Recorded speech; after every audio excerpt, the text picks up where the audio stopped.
Muy buenos días amigos para todos los que nos ven desde América, para los que nos ven desde Europa, buenas tardes de todas las partes del mundo donde nos miran. Desde Francia, dice nuestra amiga por aquí, Le Tran. Mi francés no es muy bueno, pero lo que hoy traemos para iniciar esta semana, de verdad que es una sorpresa. Ya no es solamente una guerra entre Ucrania y Rusia. La situación dio un giro brutal hace unas horas. Ucrania cruzó una línea roja con Kim Jong-un, lanzando un ataque directo contra las tropas norcoreanas. Déjenme mostrarles alguna de la información que está circulando. Por supuesto, hablamos de las tropas norcoreanas que Rusia ha llevado a su territorio en la frontera con Ucrania. Y pues la respuesta, por cierto, que recibió Ucrania ha sido brutal. Más de 7,000 soldados norcoreanos que a raíz de esto están entrenados para el combate extremo, pues ya han entrado en acción y su contraataque fue totalmente devastador. De eso vamos a estar hablando en este podcast y claro que hay miedo en la OTAN. Claro que saben que estamos ante un punto de quiebre porque Ucrania no solamente está enfrentándose a Rusia, sino que ahora también se está enfrentando, por supuesto, junto con los mercenarios de la OTAN en una alianza que incluye a Norcorea, que está listo para golpear con todo. Y amigos, estamos en la operación Salvando al Soldado Ryan. Saben que las tropas norcoreanas van por un objetivo en específico. No han cruzado la frontera con Ucrania aún. Es decir, estas tropas están dentro del suelo ruso y Rusia puede recibir en su casa a quien se le dé la gana. Pero la enorme preocupación es porque precisamente en suelo ruso están en estos momentos encuevados o cercados o rodeados, como lo quieran ustedes llamar, las tropas de mercenarios de países miembros de la OTAN en Kursk. Y van por ellos, salvando al soldado Ryan. Ahora, el secretario general de la ONU, Antonio Guterres, hace unas horas también salió a expresar que estaba muy preocupado por la presencia de tropas norcoreanas en suelo ruso. La cuestión es, pues, ¿por qué? Pues si Rusia puede desplegar en su territorio a quien se le dé su gana desplegar. Yo me preocuparía más por el despliegue de mercenarios extranjeros, por ejemplo, en Ucrania o en Sudán o en Medio Oriente. Pero ahora vemos cómo con cada nuevo actor que se está sumando, pues este conflicto en Ucrania ya se está expandiendo. Y ya podríamos hablar de una alianza entre Rusia y Norcorea que parece ser disuasoria para la OTAN. Cuidado con esto porque se supone que la OTAN per se era una alianza militar disuasoria y el que se supone que iba a espantar salió espantado. Y ya la guerra se está transformando en algo muy diferente a lo que habíamos visto en un principio en este conflicto en Ucrania. Ya no nada más se trata de Kiev y Rusia. Ya estamos hablando de todo un equilibrio geopolítico que está tambaleándose y que está amenazando precisamente a ese hegemón que no solamente es económico, sino también militar. ¿Qué significa realmente la participación de Norcorea en todo este conflicto? ¿Y hasta qué punto ahora, esta es la realidad, amigos, hasta qué punto Washington se siente acorralado o desafiado? No nada más Washington, por supuesto Londres y Berlín, que están viendo cómo Pyongyang pues se está lanzando a apoyar a Rusia. Ya al principio decían que no era cierto, pues que sí, pero que no, lo negaban. La semana pasada salió Kim Jong-un y dice que va con Rusia hasta la victoria. Es decir, ya no tiene tapujos en decir, si es cierto, ahí estamos y vamos con todos. Y hay 1 millón de soldados dispuestos a entrar en este conflicto. Claro, pues por supuesto, imagínense cómo está tomando esto Ucrania. Pues la postura es bastante desafiante porque Ucrania tiene problemas de reclutamiento enorme ya no tiene ni siquiera reservistas y por el otro lado hay 1 millón de soldados voluntarios. No reservistas, no improvisados, no civiles enlistados a la fuerza, no, militares de profesión que a eso se han dedicado, de eso le han girado toda la vida y no saben hacer otra cosa más que el manejo de armas dispuestos a entrar a este conflicto. Pues claro que Zelensky pues ya salió a insinuar que Ucrania conoce la ubicación de los campamentos donde están siendo entrenadas estas tropas norcoreanas. Pues claro que las conoce porque tiene inteligencia militar de grado satelital de la OTAN que le está diciendo dónde están, en suelo ruso, no en suelo ucraniano. y pues ya salió a pedirle permiso a la OTAN para realizar lo que llamaron, en este caso Zelensky, un ataque preventivo. Esto de preventivo no tiene nada porque, repito, a ver, estos soldados están en suelo ruso, se están entrenando en suelo ruso y entonces más que ataque preventivo, pues parece, amigos, que es un ataque provocativo, pero repito, no nos perdamos de la idea. No es que sea una amenaza en estos momentos para Ucrania. No digo que lo será muy pronto. En estos momentos, para quien es una amenaza es para los mercenarios de la OTAN que están encuevados o cercados en Kursk, en suelo ruso. Van por ellos. Y por eso sus aliados occidentales pues están guardando un silencio ensordecedor, a pesar de que Washington y el mismo Seúl ya han salido a hacer llamados a Kim Jong-un para pedirle que retire sus tropas, cosa que no va a hacer. Hemos visto de todo, amigos. Incluso yo leía una nota antier que de verdad yo digo hasta dónde llega la propaganda. Decían, estas tropas de élites que ha desplegado Kim Jong-un, por cierto, son su guardia personal, es decir, son sus soldados más leales. Y veía yo una nota que me encontraba, occidental por supuesto, que decía, los soldados norcoreanos apenas huelen la libertad en Ucrania y se cambian al bando ucraniano. Por favor, ni siquiera están en Ucrania, están en suelo ruso. Las mismas fuentes de este momento lo reconocen, no han pisado en estos momentos Ucrania. Cuando lo pisen, entonces ya vamos a estar hablando de esto en todos los noticieros y vamos a ver cómo van a ser las reacciones. Pero los bulos, la manera de desinformar, claro que está llegando a otro nivel porque les está dando miedo lo que está pasando aquí. No hay acciones concretas para proteger a Ucrania. Ya están totalmente vulnerables. Y ahora, pues para la OTAN, tener a estas tropas norcoreanas apoyando a Rusia en su territorio, pues por dejárselas barata es un dolor de cabeza, pero de los buenos. Ahora, y a ver, porque ya lo hemos dicho, pero el tema de las tropas norcoreanas en esta guerra, pues ya dejó de ser una simple anécdota, ya nadie lo niega. Ya estamos hablando de algo mucho más grave para la OTAN. Al principio Norcorea lo negaba, después ni lo afirmaba ni lo negaba. Ahora no solamente lo afirma, sino que dice vamos con Rusia hasta la victoria. Entonces ya esto es una declaración formal de guerra de que también Ucrania tiene que lidiar ya no solamente con Rusia, sino que Norcorea está oficialmente en el conflicto.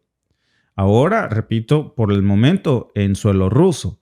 Pero Ucrania también confirmó que Rusia ha trasladado más de 7,000 soldados norcoreanos precisamente a la frontera ucraniana en las últimas horas. Entonces, Ucrania lanza este ataque, dice que es preventivo contra soldados norcoreanos. Por cierto, no se reportaron grandes daños, pero la respuesta es brutal. ¿Cuál es la respuesta? 7,000 soldados norcoreanos que están en estos momentos cercando la frontera con Rusia, listos para pasar en cualquier momento. Y estos soldados, cuidado porque no son solamente refuerzos para las filas rusas. Son soldados que han llegado armados hasta los dientes, desde fusiles de asalto H-12, son francotiradores, tienen armas antitanque que por supuesto están ansiosos por volar blindados de la OTAN, tienen dispositivos de visión nocturnas, tienen binoculares de última generación, es decir, son soldados que han estado en estos momentos entrenando con la tecnología rusa para entrar al conflicto, con el expertise del entrenamiento militar de élite que de por sí ya tenían, combinado ahora con estas nuevas tácticas. Y pues no estamos viendo un simple despliegue de 7,000 tropas reservistas. Son 7,000 soldados de élite que están respondiendo ya precisamente en la frontera con Ucrania. Y pues esta respuesta brutal pues es una escalada ya a toda regla. Y encima de esto, fíjense, según varios informes, ya fueron transportados en 28 aviones militares rusos y eso pues ya nos da una idea del nivel de coordinación y del nivel de seriedad que hay detrás de este movimiento. Ahora, yo creo que la pregunta obligada aquí es ¿por qué en este momento? ¿Por qué Ucrania lanza este ataque que no es preventivo, amigos? ¿Será que la OTAN le está pidiendo a Ucrania que intente desviar el rumbo de los soldados norcoreanos para salvar a los mercenarios Ryan que están atascados en Kursk y que los provoque para que esos soldados norcoreanos se vayan al suelo ucraniano? Amigos, ¿qué clase de presidente preferiría tener esta amenaza en su propio suelo ucraniano en lugar de que se quede ahí en Rusia lidiando con los mercenarios de países miembros de la OTAN. ¿Qué clase de presidente está prefiriendo sacrificar bajas en su propio suelo, en su propia soberanía y tierra, con tal de cuidar a los mercenarios de los países miembros de la OTAN que están atrapados en Kursk? Yo creo que esa es la gravedad de lo que estamos viendo aquí, aunque nos parece que, y yo creo que no va a surtir realmente este efecto que tal vez esté buscando, pero si lo vemos de otra forma, pues ya es un mensaje muy claro, por supuesto, de Rusia a la OTAN. Si ustedes tienen a la OTAN, que es lo que le está diciendo a Ucrania, pues nosotros también tenemos nuestra propia alianza militar para entrar en combate. Si te metes con Rusia, te metes con Corea del Norte y contando, porque ahora también esto está en Medio Oriente. Si te metes con Irán, te metes con Rusia. Si atacas a China, también te metes con Rusia. Es decir, es una alianza militar en toda regla. Y Corea del Norte, pues no es un aliado que deba de subestimarse, por supuesto, en estos momentos, sino que por supuesto ya estamos viendo que es un régimen que lleva décadas bajo sanciones, que está aislado del mundo, sí es cierto, pero no tanto como nos habían dicho. Esto es una farsa porque aislado, pero tiene tecnología hipersónica que Occidente no tiene. Aislado, pero tiene misiles balísticos intercontinentales. Aislado, pero tiene una fuerza y una disciplina militar que está acostumbrado precisamente a vivir en la precariedad, en la resistencia, en las peores condiciones. ¿Qué les puede asustar? La inteligencia militar ucraniana pues ya incluso está reportando que estos soldados vienen desde al menos 5 campos de entrenamientos en el este de Rusia. Es decir, saben lo que van a hacer. Y piensen en esto, mover 7,000 soldados con tanto equipo y logística no es cualquier cosa, sobre todo cuando se trata de fuerzas de élite. No es una operación militar improvisada, es seria, es bien planificada, saben a lo que van y el punto en donde van a golpear.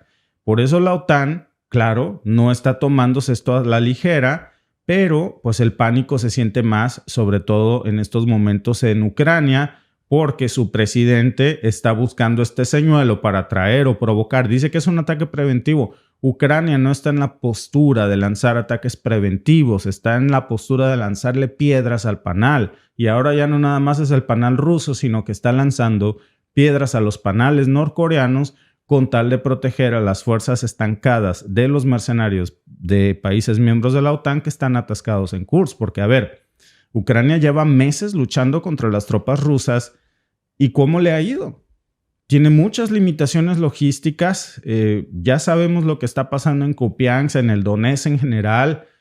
Pero ahora se está enfrentando a un nuevo contingente de soldados que vienen frescos, que tienen entrenamiento riguroso y sobre todo sin el desgaste que tienen sus propias tropas cuando ni siquiera había comenzado oficialmente esta guerra con tropas norcoreanas. Le dice ataque preventivo. A mí me parece una provocación irresponsable que al último lo que va a hacer es jalar a esas tropas que en estos momentos estaban en suelo ruso a territorio ucraniano. Por supuesto que es lo que quiere para quitárselos de encima a los mercenarios de la OTAN a costa de llevarles este nuevo problema a los ucranianos, porque Zelensky es un empleado de la OTAN, nos queda claro, y los norcoreanos no tienen relación con este conflicto.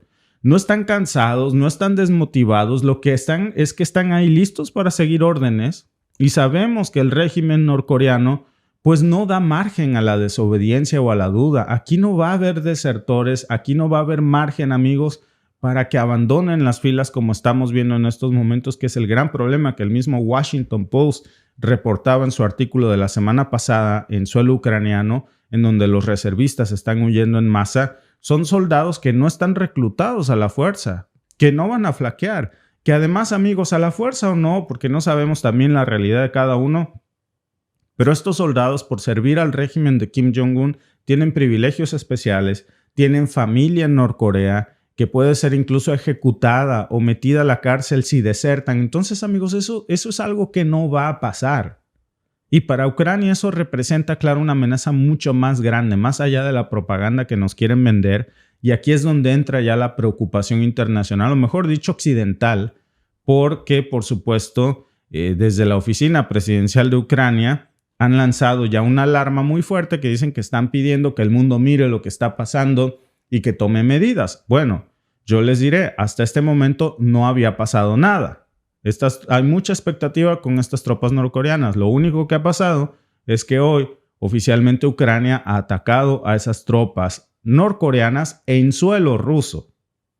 En suelo ruso. Estas tropas no estaban en suelo ucraniano.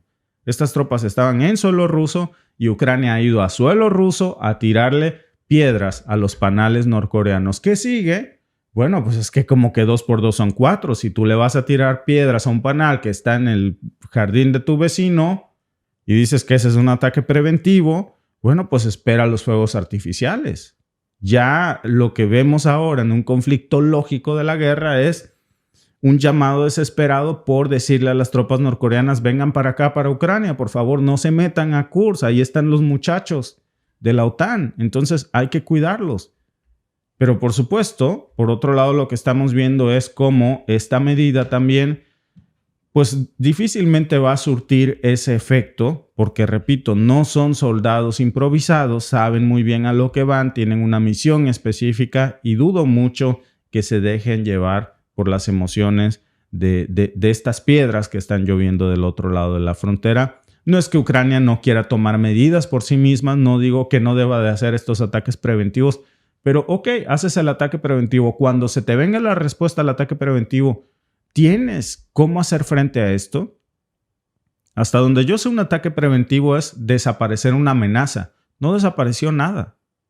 No desapareció nada, es una provocación que no puedes hacer frente una vez que está en tu territorio. Si no puedes ni con el frente ruso, ahora ¿cómo vas a lidiar con esto? Zelensky salió a decir que quiere atacar estos campamentos que están en suelo ruso con tropas norcoreanas, pero que necesita permiso para usar armas de largo alcance. Hay que recordar que incluso le está pidiendo Washington misiles Tomahawk. Y Occidente, pues hasta ahora se ha quedado en silencio, porque además Estados Unidos está en medio de una elección que termina mañana y pues no va a tomar estas medidas así. ¿Por qué es esto tan importante para Ucrania? Porque si estas tropas se establecen, si estas tropas comienzan a operar en la frontera, pero sobre todo si estas tropas norcoreanas acaban con la ocupación de los mercenarios de la OTAN en Kursk, pues entonces se habrá caído cualquier esperanza de tener una moneda de cambio para una mesa de paz en este conflicto. Y entonces Ucrania no va a tener nada más que ceder porque no tiene nada para negociar. Esa es parte de otra realidad que también habría que analizar, porque es lo único que tendría lógica precisamente aquí, porque estos norcoreanos pues vienen listos para meterse con todo en la línea de combate, vienen listos para desestabilizar las posiciones de los mercenarios de países miembros de la OTAN que están en estos momentos en Kursk. Esa es su prioridad. En este momento la prioridad no es el frente del Donbass, por ejemplo. Para eso me parece que ya van mucho más que encaminados de por sí las tropas rusas. Tiene una clara desventaja Ucrania porque, claro, dejó sin líneas de defensas a todas sus tropas del Donbass por llevarse todo a Kursk. Y si Ucrania no tiene los medios para frenarlos, ni siquiera con las tropas rusas, pues ¿cómo le va a hacer ahora con las norcoreanas? Es una situación que se va a volver insostenible. Y si vemos los números, pues ya hablar de 7,000 soldados de élites que vienen de 5 campos de entrenamientos y que son apenas la primera camada, que traen morteros, armas antitanques, pues es que van a barrer, amigos, con las tropas de la región. Por supuesto que saben específicamente a lo que van y son una amenaza que está ya en cuenta regresiva para las tropas que están atascadas en esta región de Kursk. Por eso Ucrania está viendo cómo desestabilizar esta situación antes de que pues el tiempo se acabe. Ahora, ¿por qué estamos viendo esta indiferencia también de la OTAN? ¿Por qué la OTAN no está reaccionando de manera contundente? Hay un silencio en donde Zelensky se siente en estos momentos. Decía ayer un artículo, no recuerdo si era el Washington Post o el New York Times, estaba yo leyéndolo ayer, que decía que Zelensky está desesperado y tenso. ¿Por qué? Porque siente que la OTAN lo está dejando solo. Y esto tiene mucho que ver con el tema de las elecciones en Estados Unidos, pero también porque la OTAN sabe que entrar en una escalada directa contra Corea del Norte es un riesgo enorme. Esa es la realidad. Y entonces están mandando por delante a Zelensky. Y Pyongyang es un aliado impredecible. Si se siente atacado, ¿qué creen que va a pasar? Pues va a responder en otros frentes. Y esto también va a involucrar a Corea del Sur o a Japón o a los dos al mismo tiempo. Y los dos son aliados cruciales de Estados Unidos y se va a envalentonar Norcorea porque sabe, por cierto, que ahora no va a estar solo y que Rusia se la debe, ¿eh? Cuidado. Y también China se va a meter en este conflicto. Entonces, esta alianza no es tan sencilla ni tan pequeña como parece entre Rusia y Corea del Norte. Esa es la gravedad de las cosas. Por eso la OTAN tiene un silencio, amigo, sepulcral en este momento. No se está metiendo en absoluto. Hay un silencio, amigos, en estos momentos que está haciendo que Zelensky levante una ceja y se frote las manos, porque lo que estamos viendo aquí es una prueba de los límites. Rusia está viendo hasta dónde puede llegar sin que la OTAN intervenga directamente. Y está viendo también que hay temor en la OTAN. ¿Y saben qué? Ese es un olor que le gusta y que parece ser en estos momentos que la alianza de la OTAN, que es una alianza disuasoria, pues está espantando. Y al parecer traer tropas norcoreanas a la frontera, pues todavía no ha sido suficiente hasta este momento para que Occidente tome acciones decisivas. ¿Por qué? Porque sabe que este polvorín se le puede salir de control, pero por otra cosa más. Porque tiene el conflicto en estos momentos en Medio Oriente. Entonces, Europa no puede contar en estos momentos con Washington porque la prioridad de Washington está en Israel. La prioridad de Europa en estos momentos no es Israel, es el propio conflicto que tienen. Vi, vidi, vinci. Divide y vencerás. Y entonces aquí estamos viendo una clara división de la OTAN porque uno de los pilares más fuertes de la OTAN es Washington, que en estos momentos tiene otras prioridades mucho más importantes que Ucrania que atender. Entonces, pues he aquí al buen Zelensky que se ha quedado solo. Era cuestión de tiempo para verlo y que está intentando salvar a los soldados Ryans que están en la región.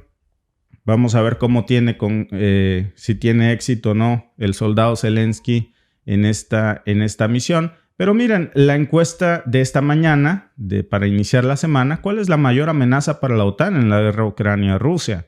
¿Una alianza con Norcorea? ¿Falta de apoyo a Ucrania? ¿O una escalada nuclear? Fíjense que ya es cada vez menor el tema de la amenaza nuclear en Ucrania. Digo, apenas la semana pasada se lanzó un ejercicio nuclear, pero parece que está siendo superado esto por la amenaza que pudiera provenir de Medio Oriente. Entonces no es una competencia, pero bueno.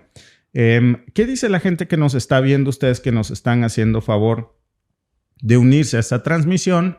¿Cuál es la mayor amenaza en estos momentos para la OTAN? El 48% cree que la mayor amenaza es esta alianza con Corea del Norte. El 44% cree que es una escalada nuclear y el 8% la falta de apoyo a Ucrania. Hay muchas otras amenazas que están corriendo en el mundo y por supuesto que en estos momentos, como decimos en México, pues seguramente la OTAN no sabe cuál atender primero, si las tostadas o las quemadas, porque todo urge.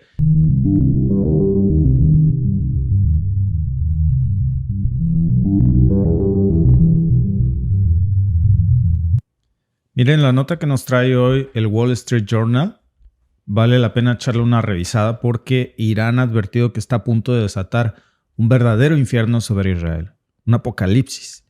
No son palabras ligeras. Por supuesto, es bastante preocupante. Repito, lo vemos del Wall Street Journal, no es propaganda de uno o de otro bando, porque no es una amenaza vacía en un conflicto que ya de por sí pues estaba cargado de demasiada tensión. Pensábamos que ya no había una escalada de tensión. Estábamos esperando un ataque nuclear israelí. Antes de esto, la respuesta iraní. Y ahora, pues, esta vez Irán ya ha lanzado una advertencia que suena a algo mucho más grave de las que escuchábamos en las semanas anteriores. Algo que está muy calculado porque están hablando de una respuesta a gran escala que, según Irán, va a implicar a más de una potencia. ¿A quién? No sabemos si a Rusia, no sabemos si a Corea del Norte o a quién más, Alba. Así es. Entonces, pues vamos a ver toda la información. Como hemos visto ya en varias veces, esto se está agrandando, están llegando nuevos actores a la zona. O tal vez públicamente están llegando nuevos actores, pero siempre habían estado ahí. Como siempre decimos, las manos que mecen la cuna. Veíamos de un lado que siempre hemos visto que tienen sus aliados. Por ejemplo, Israel es aliado de Estados Unidos y, por supuesto, Irán tiene sus aliados como Rusia. Y ahora vemos precisamente esto que nos dicen ya que va a implicar a más de una potencia. Además, fíjense, porque no nada más se habla de una potencia, ya se habla también de otros países involucrados. Por ejemplo, en días pasados se hablaba de un ataque iraní desde suelo iraquí. Y ahora ya vemos esta escalada a una intención muy clara de dejar una huella de devastación en Israel.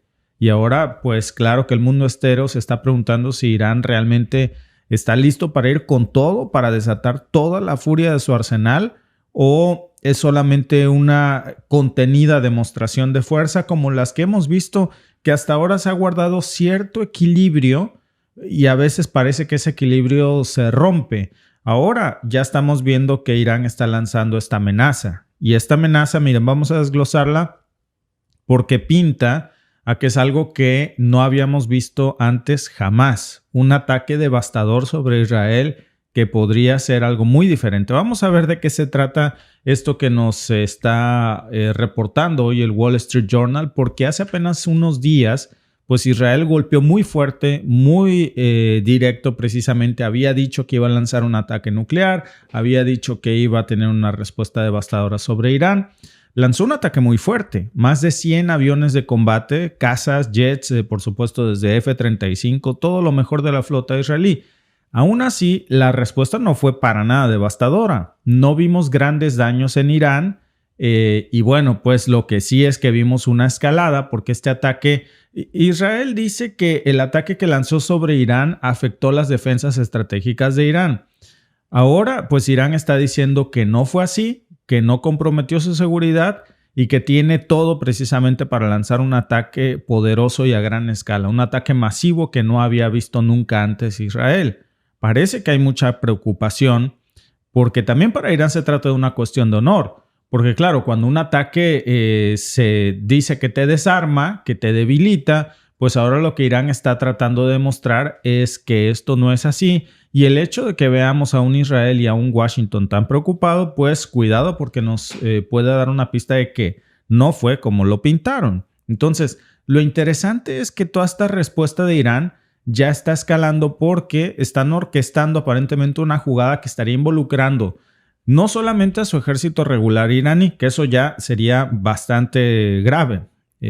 También están involucrando en este contraataque a las unidades especiales de la Guardia Revolucionaria iraní, muy probablemente también a sus aliados de la región, que son prácticamente los que rodean a Israel por todos los flancos. O sea, no van a salir a responder de manera improvisada. No va a ser un ataque solo de Irán. Parece que ya se está hablando de un ataque final coordinado desde 7 frentes simultáneos atacando al mismo tiempo a Israel.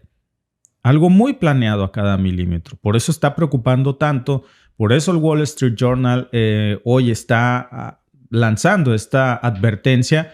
Porque aquí está entrando otro tema que está complicando todavía más el panorama y que está poniendo en un verdadero predicamento no solamente a Israel, claro que también a Washington, porque hay elecciones en Estados Unidos que terminan mañana, están a la vuelta de la esquina. Irán está midiendo cada paso. Según muchos, dicen que prefieren que el cambio de poder en Washington esté muy claro antes de que lancen el ataque definitivo.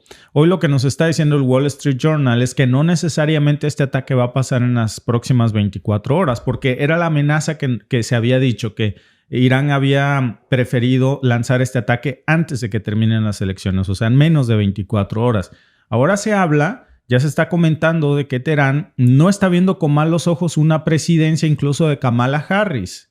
Pero bueno, pues ya sabemos que esto solamente es parte de una estrategia pues para ganar tiempo, para asegurarse de que pues este golpe no tenga repercusiones que puedan volverse en su contra de inmediato, pero lo que sí es un hecho es que la estabilidad mundial está muy de la mano con los resultados electorales de Estados Unidos. De aquí depende precisamente el futuro y la dirección que tome tanto la guerra en Ucrania como en Medio Oriente. Entonces, ¿por qué Israel decidió atacar en un momento tan sensible. Esta es la cuestión. No parece que haya sido nada oportuno para el proceso electoral estadounidense. Fue una imprudencia total, realmente. Si algo le había pedido Biden a Netanyahu es, por favor, espérate a que pasen las elecciones. No lo hizo.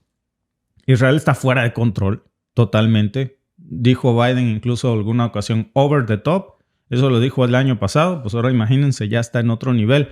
Incluso, fíjense, antes de decirles todo lo que se le viene encima a Israel y cómo está preocupando esto a Washington hoy, pero Israel ya perdió todo rastro de cordura. ¿Saben qué dice Netanyahu? ¿Saben qué dice el Parlamento israelí? Que la ONU es un grupo de terroristas. Israel anunció el lunes a la ONU el fin de su cooperación con la Agencia para los Refugiados Palestinos. El Parlamento había prohibido la semana pasada sus actividades en Israel y los territorios palestinos ocupados. El gobierno acusa a empleados de la organización de haber participado en el ataque sin precedentes del movimiento islamista Hamas en suelo israelí el 7 de octubre del año pasado, que desató la guerra en la Franja de Gaza. El Estado de Israel seguirá cooperando con organizaciones humanitarias, pero no con organizaciones que promueven el terrorismo contra nosotros. La agencia fue creada en 1950 por las Naciones Unidas y presta servicios sociales a millones de refugiados palestinos en los territorios ocupados y varios países árabes, muchos de ellos descendientes de los miles de desplazados que provocó la creación del Estado de Israel. El acuerdo de la organización con Israel data de 1967, cuando empezó la ocupación de los territorios palestinos de Cisjordania y Gaza, así como de Jerusalén Este. Un portavoz de la agencia dijo que ahora se teme un colapso de la ayuda humanitaria en la Franja de Gaza. Pero el ministro de Exteriores israelí rechaza este argumento, asegurando que la gran mayoría de la ayuda humanitaria en Gaza llega por otras organizaciones y que solo el 13% proviene de la agencia de la ONU.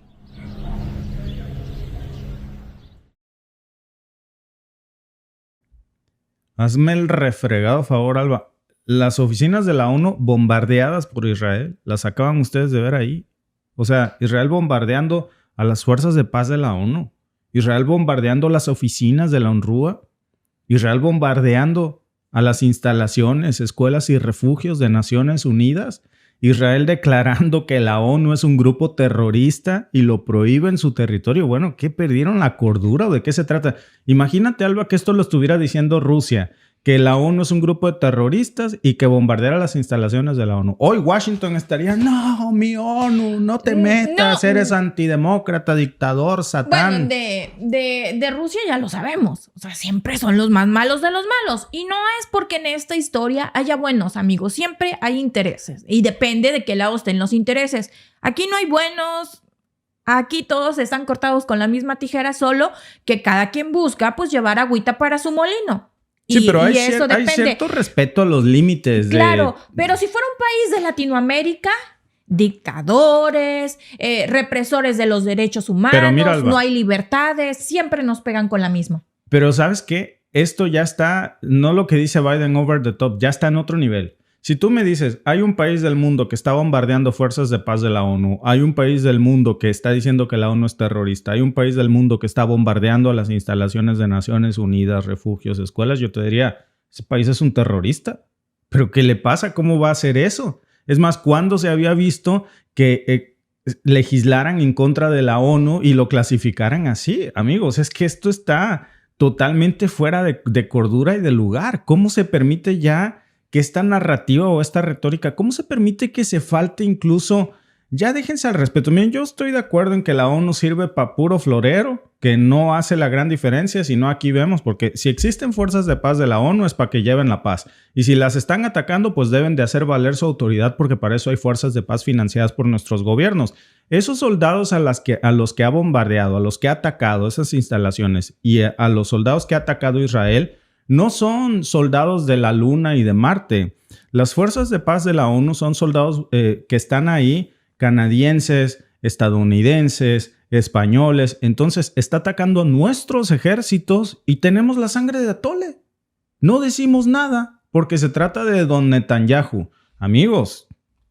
No, es que la justificación que muchos ponen en el chat es, ojo, no juzgues a Israel. No, ya, bueno, ya. Entonces, ya amigos, no puedo, ya. No utilicemos al creador, si tú crees en él, no utilicemos para justificar el asesinato, porque entonces otro grupo va a utilizar a su mismo creador para justificar el asesinato y estamos, perdón por la palabra, Claro. pero estamos jodidos. Pues sí. A mí se me mueren neuronas cada vez que leo un comentario de esos. Por eso, perdón, pero ya no los leo. Bueno, ¿por qué para ellos cualquier avance nuclear ya ahora que estamos viendo, por cierto, aquí? Miren, regresando a este tema, porque ya estamos viendo cómo Irán tiene avances nucleares que son un hecho. Irán también tiene armas nucleares. Este es otro factor que se está metiendo ya en este escenario de la amenaza que hoy nos trae el Wall Street Journal, que por eso yo creo que tiene que ser tan poderoso. Claro, Irán niega que tenga un programa nuclear con fines bélicos. Lo mismo que Israel. Claro que Occidente le presta más atención a la sospecha de que Irán está desarrollando armas nucleares y se ignora que Israel, por supuesto que también. A ver, ¿quién puede pensar que uno de los ejércitos más poderosos y modernos del mundo como Israel no tenga armamento nuclear? Pues claro que los tiene. No más que todos hacen como que voltean para otro lado cuando bombardea a la ONU, hace bombas nucleares, etc. Entonces, aquí se están cruzando muchas líneas rojas. Y si no se contienen, esto se va a salir de control rápidamente. De hecho, yo creo que esto ya se salió de control desde hace mucho. Y no hay nadie que lo meta en cintura. Al contrario, los protegen y es precisamente por lo que no hay respeto en contra de fuerzas de paz, refugios, hospitales, instalaciones de la ONU. La administración de Biden ha dicho que Irán tiene que abstenerse de responder o enfrentará graves consecuencias. Pero Washington tampoco ha dicho cuáles son las consecuencias de Israel por pasarse la raya.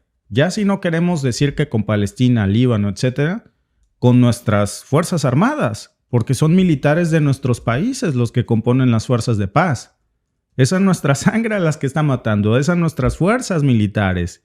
Entonces, todo esto viene, por cierto, Linda Thomas Greenfield, que es la embajadora de Estados Unidos ante la ONU, fue la que lanzó esta advertencia para intentar contener un poco esta amenaza que ahora hace Irán a Israel, que dice que va con todo, que va a lanzar un ataque masivo, que esto, amigos, se va a salir de control.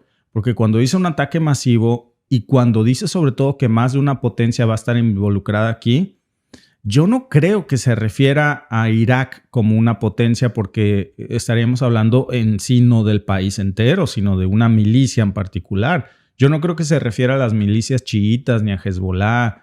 Cuando dice potencias, hablamos de potencias mundiales. Y aquí hay un punto clave. Se refiere a Rusia, se refiere a China, a Corea del Norte. Bueno, Irán, por cierto, no parece muy preocupado por la advertencia que ha lanzado Washington en la ONU. No parece que sirva de contención, no parece que se asuste. Porque para ellos, pues la pérdida de sus soldados y civiles en el último ataque que lanzó Israel, ellos han dicho que requiere de una respuesta seria. Se nos olvida que esto... Decimos en el mundo del derecho en México son acciones de tracto sucesivo. Siempre detrás de esto hay otra cosa. Esta es una respuesta de la cosa anterior, la anterior fue una respuesta de la anterior y así Medio Oriente lleva siglos enfrascado en una guerra sin fin. Nada más que esta vez no se están midiendo las palabras. Se ha prometido muchísimo. Irán dice que esto va a ser más agresivo que cualquier respuesta que se haya visto jamás. También dijo que ni Washington ni Estados Unidos con Israel juntos podrán detener este gran ataque. Imagínense que realmente no se lograra detener. Ahora, cuando Irán habla de una respuesta más agresiva, ¿de qué estamos hablando exactamente? Muchas fuentes diplomáticas de las que señala el Wall Street Journal y otros artículos ya están coincidiendo en que no solamente están pensando en usar misiles y drones como en el último ataque de Promesa Veraz 2.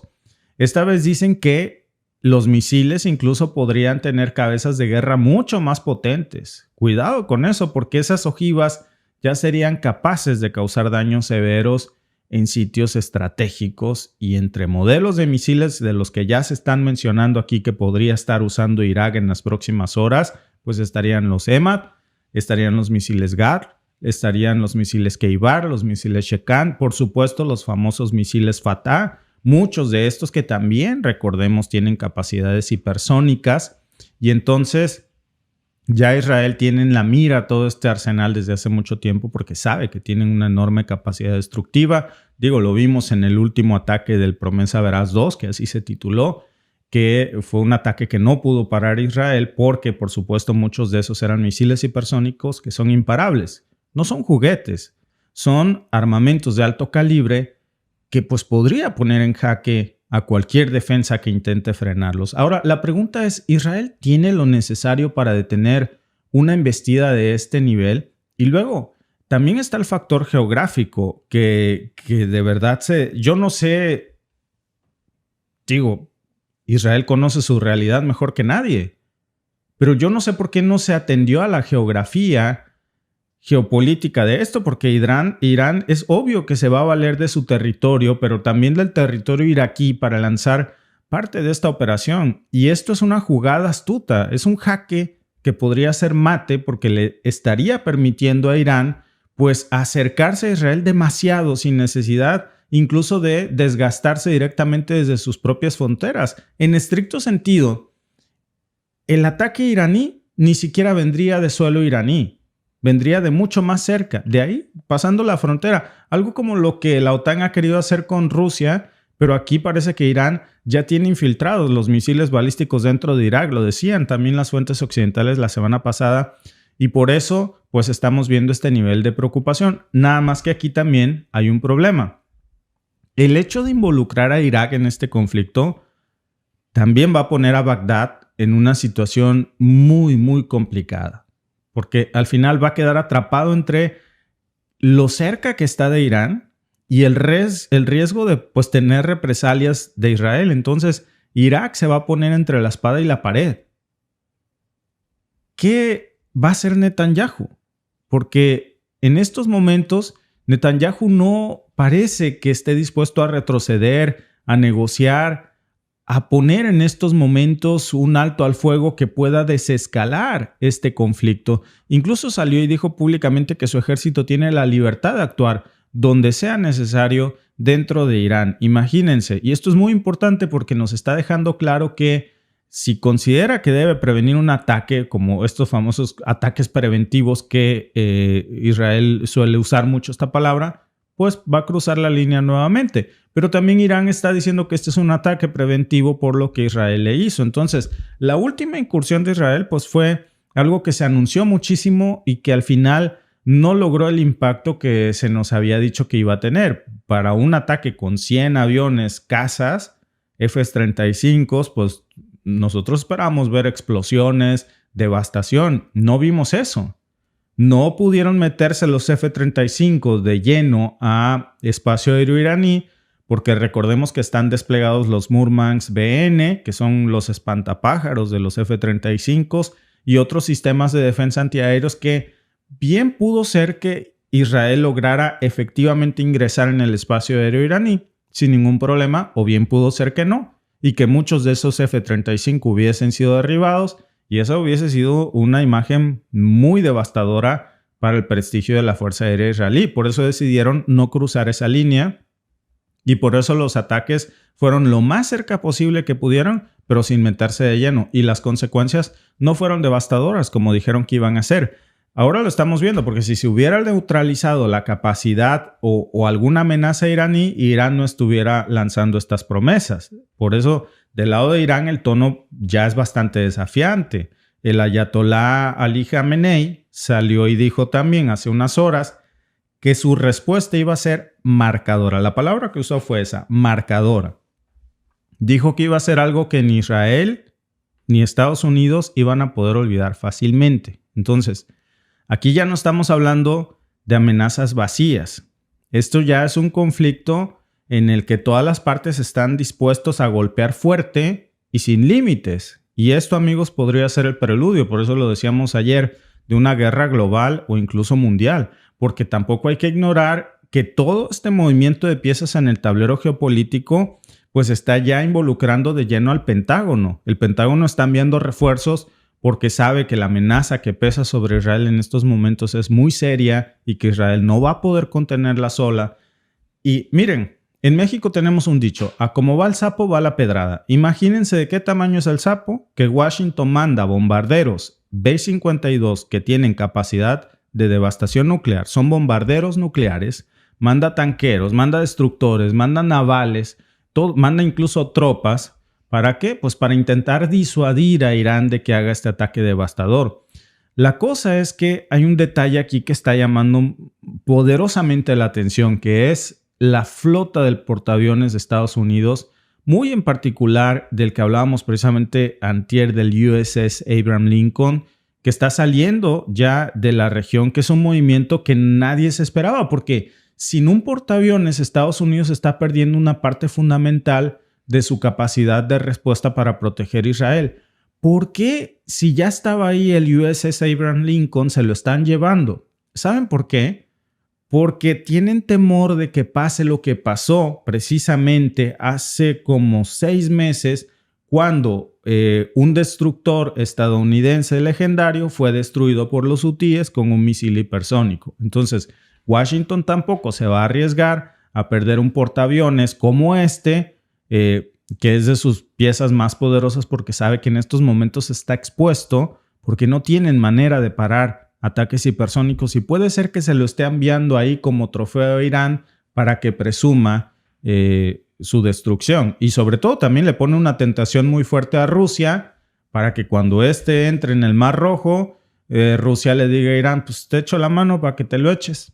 Y entonces con eso estaría mandando también un mensaje muy poderoso. Yo creo que por eso se están llevando al portaaviones. Pero ese también es un mensaje muy grande que está enviando. No sabemos si es una retirada temporal, si hay algo más detrás de esta jugada, pero lo que sí sabemos es que en un momento de tanta tensión como este, una retirada de fuerzas navales, pues no está mandando un mensaje muy bueno, que digamos, en este intento de disuasión. Esa es la cuestión que hoy estamos viendo aquí, que es estrategia, pero que también podría interpretarse como un signo de debilidad, hay que decirlo, porque hay que ser honestos. Una falta de presencia naval aquí, pues es la oportunidad perfecta que Irán y los hutíes estaban esperando para ir con todo. Y ya hemos visto cómo en el Golfo Pérsico cualquier chispa puede detonar un conflicto que va a terminar involucrando a todos los actores en un abrir y cerrar de ojos. Y mientras todo esto pasa, pues el resto de los vecinos árabes de Irán, porque al final es toda una comunidad árabe, y también de Israel, pues están con los nervios de punta, porque en países como Egipto, Omán, Bahrein, pues están recibiendo información de primera mano sobre lo que Irán podría estar planeando. Y el mismo Irán ya salió y dijo, hey, aquí el que se meta se quema las manos. Entonces, si no me vas a ayudar a mí, lo único que te pido es que tampoco defiendas a Israel. No te metas, porque si te metes, pues juego parejo. Entonces, esto es lo que está preocupando. Washington ha estado Blinken moviendo todas sus fichas para intentar presionar a los países árabes a que no ayuden a Irán y que de alguna manera le permiten el uso del espacio aéreo a Israel y a las tropas estadounidenses para operar contra los ataques iraníes. Pero hasta este momento los países árabes se están manteniendo al margen. Esto es algo que no le está gustando para nada a Washington. Egipto, por ejemplo, dice que está muy preocupado porque, pues obvio, saben que cualquier conflicto que va a escalar, que va a desestabilizar la región entera y que le van a perjudicar también a ellos. Irán les ha prometido a cambio que la operación que lancen va a ser dirigida contra objetivos militares, pero que no van a tocar a Egipto. Y pues lo obvio es que en todos estos conflictos, pues no hay garantías de que las cosas no se vayan a salir de control en todo Medio Oriente. Y hay otro factor que tampoco podemos dejar fuera, que es el papel de los aliados regionales de Irán, porque aunque no se ha confirmado, pero la sospecha que trae el Wall Street Journal, que yo creo que es importante valorarla aquí también, que se está rumoreando cada vez más, cobra fuerza este rumor de que grupos en el Líbano, en Siria y en Irak se van a involucrar en este enfrentamiento. Es decir, que la respuesta de Irán va a ser coordinada y al mismo tiempo con todos estos países. Y entonces le van a dar su apoyo a Irán en múltiples frentes. Y esto, amigos, va a complicar muchísimo la capacidad de respuesta de las tropas israelíes y estadounidenses, porque ¿a cuál le tiras primero? Repito, ¿cuál volteas primero? ¿Las tostadas o las quemadas? No es la primera vez que Israel se enfrentaría a un ataque coordinado desde tantos frentes, pero sí que sería la primera vez con esta tecnología de misiles iraníes hipersónicos y también yemeníes. Y ahora sabemos que también se han lanzado desde el Líbano, que podría, imagínense un ataque hipersónico desde Líbano, desde Irak, desde Irán y desde Yemen. ¿Quién puede con eso? La verdad es que no hay camino claro aquí, amigos, más que el de la destrucción de un ataque devastador si se llegan a lanzar estos ataques hipersónicos por frentes simultáneos. Nadie, amigos, nadie puede con eso. No podría contenerlo. Ni Rusia, ni China, ni el mismo Washington. Lo hemos repetido mucho en este podcast. La razón es simple. No hay tecnología que pueda con los misiles hipersónicos. Fíjense que hace algún tiempo pasamos un clip aquí de la población iraní, justo cuando estaba uno de estos tantos ataques a los que Israel llama preventivos que iba a ocurrir en Irán el año pasado. Y recuerdo muy bien que se entrevistaba a una iraní y le preguntaban, ¿tienes miedo de los ataques de Israel que podrían venir en cuántas horas? Y yo no sé si te acuerdas, Alba, que la señora contestó, no tengo miedo, porque si es la voluntad de Alá, Alá va a detener los misiles en el cielo. Sí. Y dices, por Dios, por favor, o sea, señora, es que pues yo entiendo su religión, pero un misil es un misil. Y la fe, que mueve montañas, sí, pero un misil es un misil. Y si te cae una lluvia de misiles israelíes que ya vienen aquí, difícilmente... Y la guerra no es de Alá, no es de Hachén, no es de Jehová, no es de Yahvé. Que para cultura general, para muchos de nuestros amigos, Alá, Hachem, Yahvé, Jehová, Dios, el Creador, es uno de los 72 nombres que recibe. Sí, ahora, imagínate, Alba, que viene esta lluvia de misiles en el aire y que mágicamente se suspenden en el cielo porque es la voluntad de Alá. Amigos, si la ciencia y las leyes de la física nos dicen algo, es que hasta este momento jamás la humanidad ha visto algo así. Por eso se llama fe, porque pues tienes fe en que pase. Esto no ha pasado hasta este momento. En el mundo de la física, cuando un misil hipersónico lanza, no hay poder humano que lo pare. Si se lanza de varios frentes, pues bueno, yo respeto mucho la opinión de que Alá podría pararlos, pero hasta ahora no se ha visto eso. Para los que creen que esto también puede pasar del lado israelí, porque muchos creen que mágicamente va a haber una solución como no va a pasar porque es el pueblo. No, amigos, es que esto tiene que ver con geopolítica, con leyes de física y de la ciencia. Y por eso precisamente el Pentágono está tan preocupado, porque al final va a terminar golpeando no solamente a Israel, va a terminar golpeando a las economías occidentales, sobre todo a la de Washington, que ya está en alerta. Y pues la gran pregunta es si están dispuestos a arriesgar toda esa estabilidad y también, Alba, si están dispuestos a arriesgar el propio prestigio de sus equipos militares. Exacto. ¿Qué hace el USS Abraham Lincoln huyendo del Mar Rojo en estos momentos? Bueno, mal mensaje, ¿no? Muy mal mensaje, porque desafortunadamente, pues Estados Unidos no tiene misiles hipersónicos. Y eso es algo, ahorita es lo más de moda en el armamento militar y en el armamento de guerra, pues lo que todo el mundo quiere tener son los misiles hipersónicos, pero Estados Unidos ha hecho pruebas. No tiene. ¿Por qué sabemos que no tiene y no se han, todo el mundo no ha dicho, es que sí tienen? Hay especulaciones, amigos. Si algo sabemos es que si a alguien va a proteger a Estados Unidos con lo mejor que tenga de armamento, pues por supuesto va a ser a su socio y aliado Israel. Prioridad no va a ser Ucrania. Eso ya lo hemos debatido muchas veces. Ahora toda la carne en el asador está en Israel porque es un mejor socio comercial que lo que es Zelensky. Entonces, si tuvieran ese armamento, ya lo estaría utilizando Israel para defenderse o para atacar, como ustedes lo quieran ver, pero que sí estamos viendo que los otros, la triada del mal, que ya no es la triada del mal, que todo el equipo malévolo, sí tienen, los UTIs tienen, y es tecnología que por supuesto ha desarrollado China, han desarrollado los UTIs, y se han compartido toda esa información y por supuesto se están pasando el armamento. ¿Por qué? Porque todos tienen un enemigo en común. Y el enemigo en común que ha desatado tantas guerras, pues es la administración de Biden. Y hay que decirlo ahorita sí, porque decimos Estados Unidos y no siempre. Son las políticas de cada presidente que llega a cada nación y entonces vemos los resultados de estas. Biden, por supuesto, su negocio, pues es el señor de la guerra.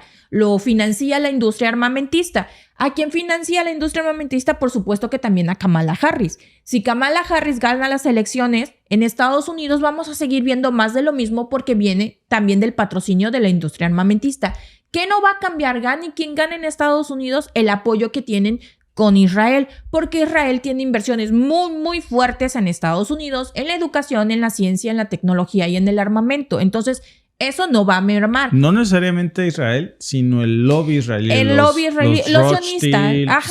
Los sionistas. Hay que decirlo tal cual, porque no son los judíos ortodoxos los que tienen ese tipo de inversiones, porque ellos, su religión se los prohíbe. Usualmente tienen muchas subvenciones del Estado. Exacto. Ellos están dedicados a estudiar la Torá y están dedicados a otro tipo de cosas que nada tienen que ver con la guerra, que nada tienen que ver con comprar tierras o adueñarse de tierras, construir casas y rentárselas a los judíos ortodoxos u ultra ortodoxos que no tienen el dominio de la tierra que se supone era de ellos. Son negocios. Al final del día, ¿quiénes se benefician?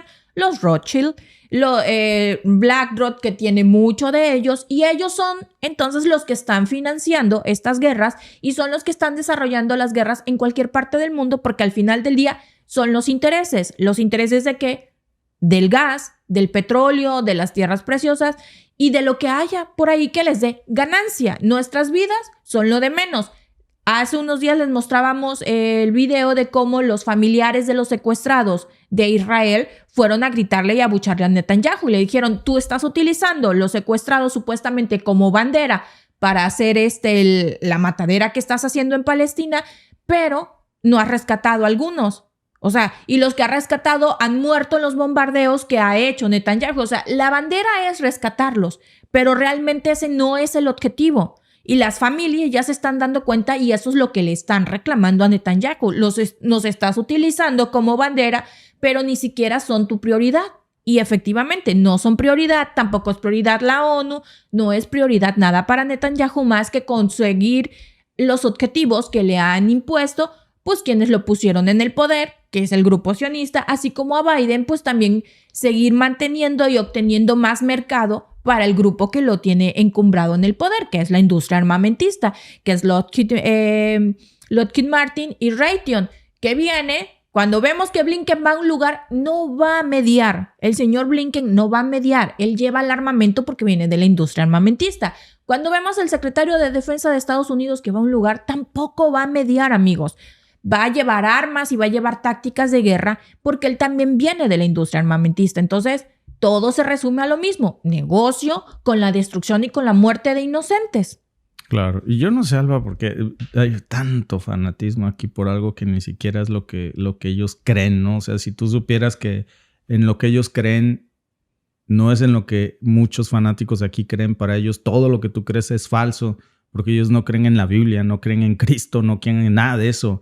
Y hay que respetarlo. O sea, yo conozco miles de religiones, de verdad. Gente aquí en Toronto es una ciudad multicultural. Conozco musulmanes, conozco por supuesto judíos, pentecostés, testigos de Jehová, de la luz del mundo. También conocí el otro día a alguien por aquí, adventistas, etcétera. Todos dicen que su religión es verdadera y que todas las demás son falsas. Yo no conozco a uno solo que diga mi religión es falsa. La verdad, yo creo que la tuya es verdadera. Nadie.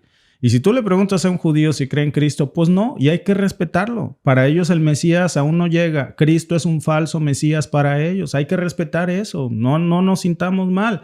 Ve y pregúntale a un musulmán si cree en la Torá y te va a decir que no, que para ellos el Corán es el libro sagrado. Y no hay que sentirnos mal, pues por eso es diversidad religiosa. Pero cuando veo estos fanatismos de veras por algo en que ni siquiera es lo que ellos creen, porque aquí en Medio Oriente todos tienen una religión muy diferente. Y esa diversidad, cuando se lleva al extremismo, es la que nos trae estos problemas. La pregunta del día que se nos había olvidado sacar la encuesta en un principio, entonces la sacamos ahorita, gracias a todos los que alcanzaron a votar de rápido en este breve sondeo. ¿Es posible que Estados Unidos e Israel contenga un ataque iraní? Sí, con su coordinación. B, no, Irán supera las defensas. O C, tal vez, pero a un alto costo. Por supuesto, gracias a los que votaron, el 47% cree que no, que Irán supera sus defensas, el 35% tal vez pero a un alto costo y el 18% sí con coordinación. ¿Sabes qué es lo? Miren, no se me vayan porque les quiero decir algo muy importante. ¿Sabes qué es lo peligroso de esto, Alba? No es lo que pase o no pase con esto, es lo que viene después. Porque mira, te la pongo así. Bien lo decían aquí en los comentarios. Si Washington e Israel logra parar efectivamente los ataques iraníes que yo no sé francamente cómo le harían para parar ataques hipersónicos, porque nadie puede, ni China, ni los que inventaron lo pueden parar. O sea, es como si me dices, ¿cómo paras una bomba nuclear una vez que explotó? No la paras. No, ajá. O una vez que la sueltas, ¿cómo la paras? Sí. No hay manera de pararla. ¿Hay manera de parar otros misiles? Sí, por supuesto. El domo de hierro es un claro ejemplo. Todos lo conocemos. Es famoso Israel por eso. Obsoleto, por cierto. Obsoleto, por eso. Puede parar misiles, pero no puede parar la tecnología nueva, ni siquiera China, ni Rusia, ni nadie. La han desarrollado, pero no saben cómo pararla. Entonces, ¿cómo podría Washington parar junto con Israel misiles hipersónicos? Es que no es que estén obsoletos, es que simplemente nadie puede. O sea, no hay, según las leyes de la física, no hay algo más rápido que lo hipersónico en estos momentos. No existe. Ahora, si lo puede parar, bueno, qué bueno que fuera un ataque contenido de estos que estamos viendo, de que toca el balón, se lo regresa, etcétera, que no es el escenario ideal, pero que no ha pasado de ahí. Si no lo logra parar, y estos ataques son lo que Irán está prometiendo que van a ser, imparables, devastadores, etcétera, la pregunta no es, ¿alguien puede decir aquí, Irán ganó? ¿Quién puede decir eso? No es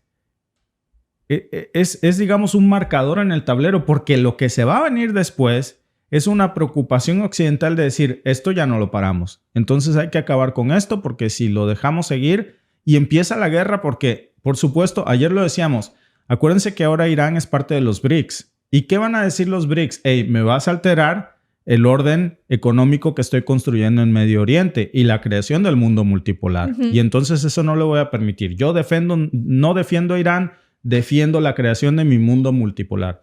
Y ahí se va a meter China, y ahí se va a meter Rusia, y se va a meter Corea del Norte. Yo no sé qué van a hacer los otros países miembros de los BRICS, como Arabia Saudita. Yo no sé qué va a hacer, por ejemplo, Brasil, Alba. Pero exacto. Esto, Alba, va a acabar arrastrando a todos. Y en el lado occidental, por supuesto, ¿qué creen que va a hacer Canadá? ¿Qué creen que va a hacer España, Italia? Por mucho que digan que Israel ha estado over de todo, por mucho que Francia ahora esté muy peleado con Israel o España, ya no se va a tratar de Israel ni de Irán, ya se va a tratar de los bandos de un mundo justo como en el escenario de la Segunda o Primera Guerra Mundial, Alba. Sí, exactamente. Y entonces estamos viendo que nos estamos desgastando nosotros aquí diciendo, viva este, viva el otro. Pues si no es partido de fútbol, ¿va? Exactamente, no es partido de fútbol. Y le decía, son intereses.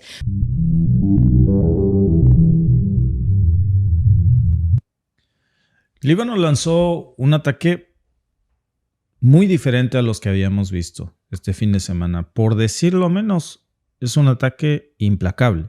Fue un asalto masivo que incluyó drones de ataque, pero muy distintos a los que habíamos visto anteriormente y a los que conocíamos incluso en la guerra. También lanzó misiles de precisión, un tipo de misiles también que nadie sabía que Líbano tenía. Sorpresa. Hezbollah apuntando a 2 objetivos militares críticos en Israel, uno de ellos pulverizado, y golpeando directamente a una base aérea en Haifa y a un campo militar del Comando Norte israelí. Esto pasó precisamente ayer, este fin de semana, mientras muchos descansábamos. En un solo día, la frontera norte de Israel se convirtió en una verdadera zona de alerta máxima, alerta total. Imagínense, 105 proyectiles, tanques incendiados, drones que cruzaron el espacio aéreo israelí sin ser detectados y que provocaron un caos total en la región. Sobre todo hablamos de Alta Galilea. ¿Saben cuál es el problema para Israel? Es que este solamente fue el comienzo de una serie de ataques más que se vinieron y que ya vemos que transformaron por completo todo el equilibrio de poder en Medio Oriente. Y miren, vamos a empezar desglosando cada uno de estos ataques que sucedieron ayer domingo sobre Israel.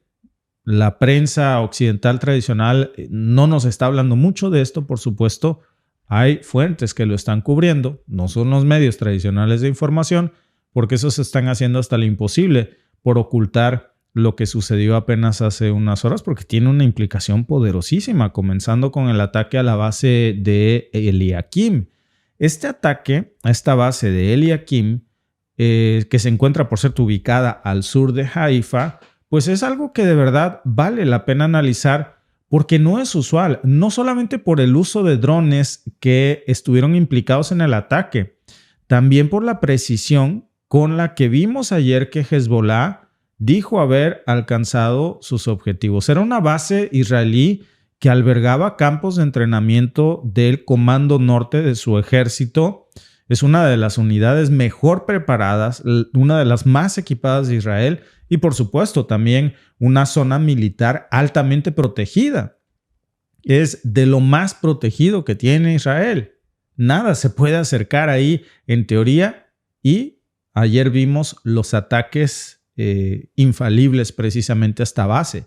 Y ya pues nos estamos preguntando qué significa que Hezbollah del Líbano haya logrado pulverizar primero esta zona, porque nos habla, yo creo que en primer lugar, lo que se nos viene a la mente es las capacidades que ya no son las que pensábamos que tenían, ya han mejorado considerablemente en términos de precisión, en términos, por supuesto, de alcance, pero también en términos de evadir por completo las defensas israelíes sin ser detectados.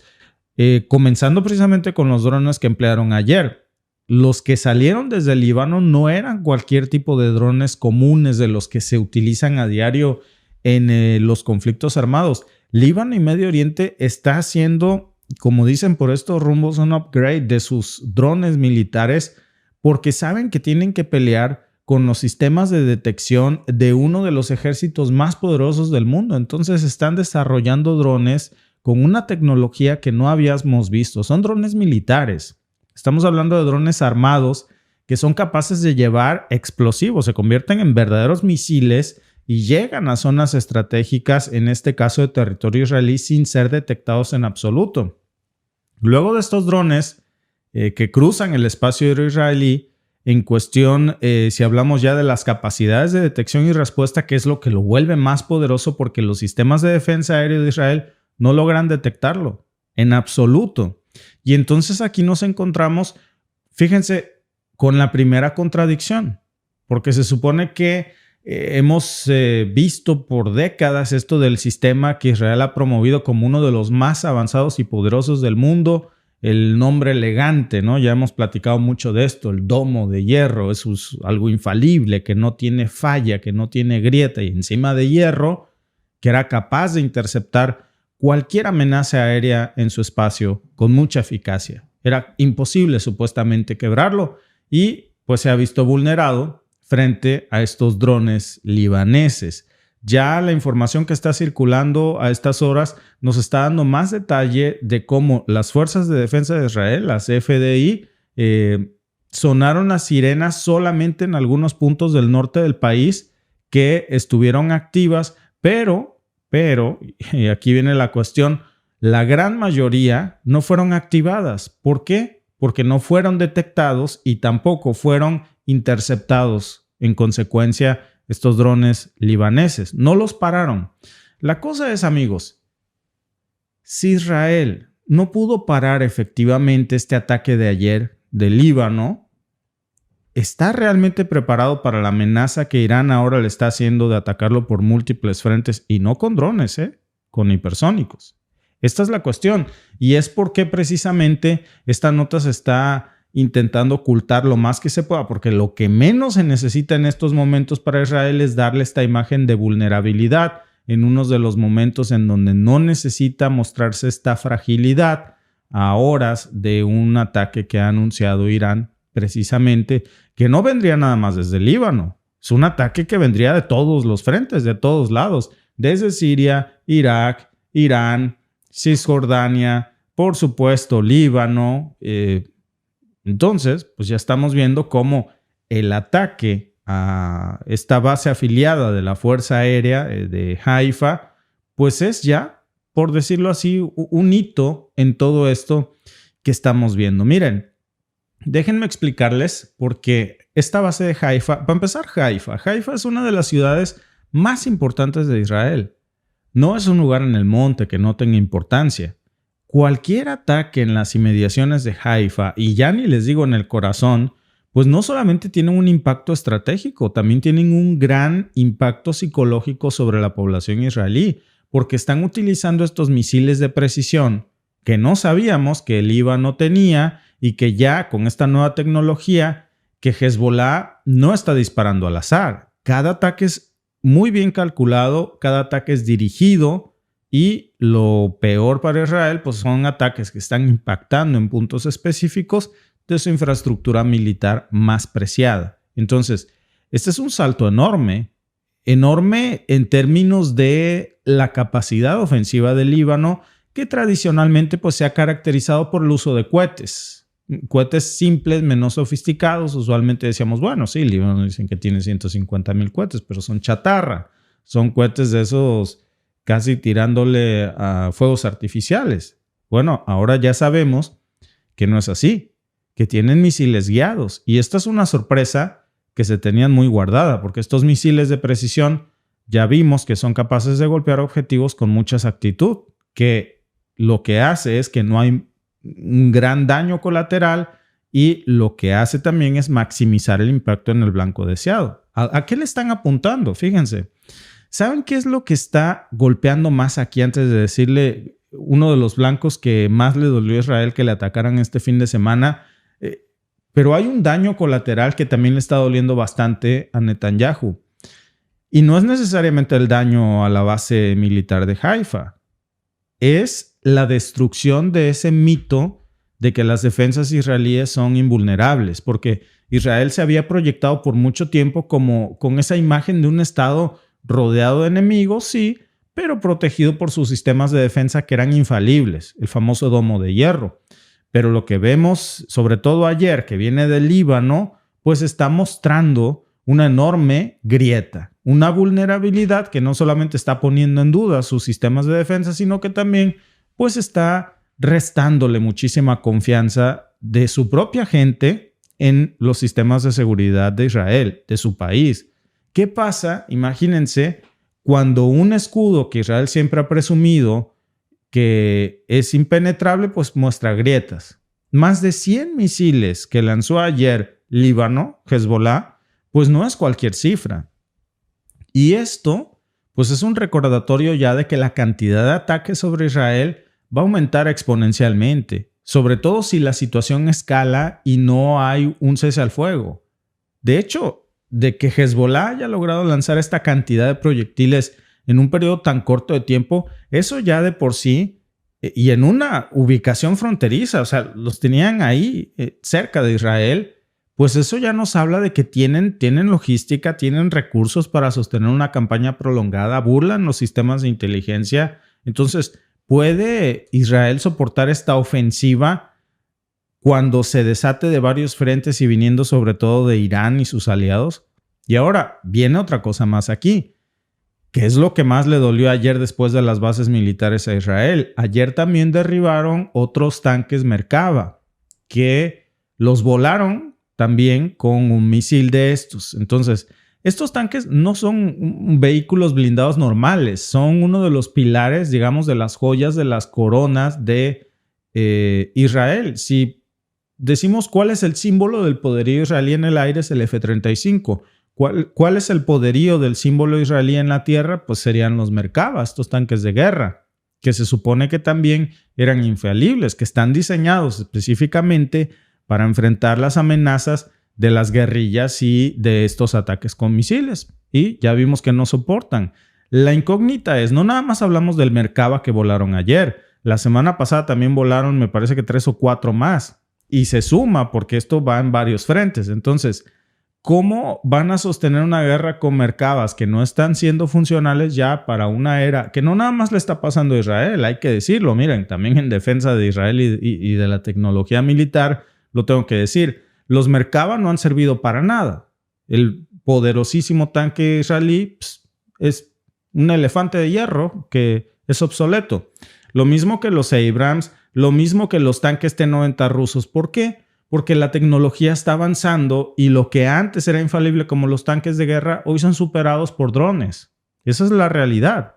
Entonces, mientras ahora se está enfrentando Netanyahu a estas amenazas desde Gaza, desde el Líbano, ahora tiene este conflicto abierto en el norte que pues ya vemos como es un preludio de guerra Y eso que todavía no se mete aquí en esta fotografía de Irán y Siria. Ahora imagínense ya oficialmente en el conflicto y atacando todos al mismo tiempo.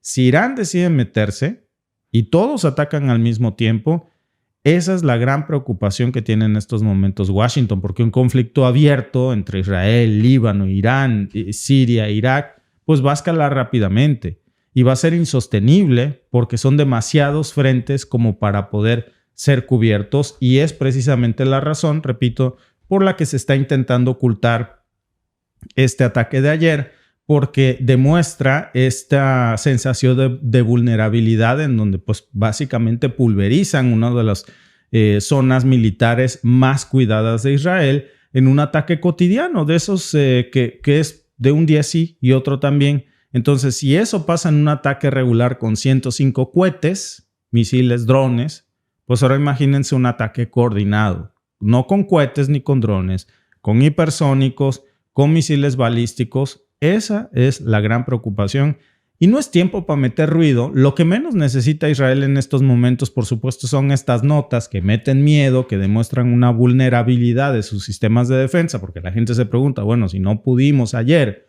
con 105 cohetes del Líbano, ¿cómo le vamos a hacer entonces para parar un ataque coordinado de Irán y todos sus aliados al mismo tiempo? Esa es la cuestión por la que se están ocultando este tipo de informaciones que ocurrieron ayer. La encuesta, por cierto, acerca de este ataque, ¿cómo calificaría el ataque de 105 misiles de Hezbollah a Israel? A las personas que nos están siguiendo desde YouTube, los invitamos a votar. Recuerden que pueden ustedes participar. Si al momento de que cerramos la encuesta, pues ustedes no pudieron votar, siempre pueden, claro, también compartirnos su opinión en los comentarios. Así que muchas gracias por participar. ¿Qué opina la gente que nos está viendo en estos momentos? El 76% cree que el ataque de ayer fue justificado como una autodefensa de Hezbollah o del Líbano. El 15% cree que es una estrategia de presión y el 9% cree que es una agresión inaceptable. Lo que sí les quiero decir, amigos, es que el golpe más fuerte de ayer no fue a la base militar de Haifa, no fue a este tanque Merkava pulverizado, fue definitivamente a exhibir esta imagen de vulnerabilidad de sus sistemas de defensa aéreas en un solo ataque, porque entonces eso nos habla de que no sabemos qué pueda pasar en las siguientes horas si es que Irán decide lanzar este ataque coordinado. Muchas gracias por unirse a nuestro en vivo. Vamos a estar, por supuesto, amigos, muy pendientes de esta situación, sobre todo esta amenaza que ha lanzado Irán hace unas horas, y nos vemos en nuestro siguiente podcast.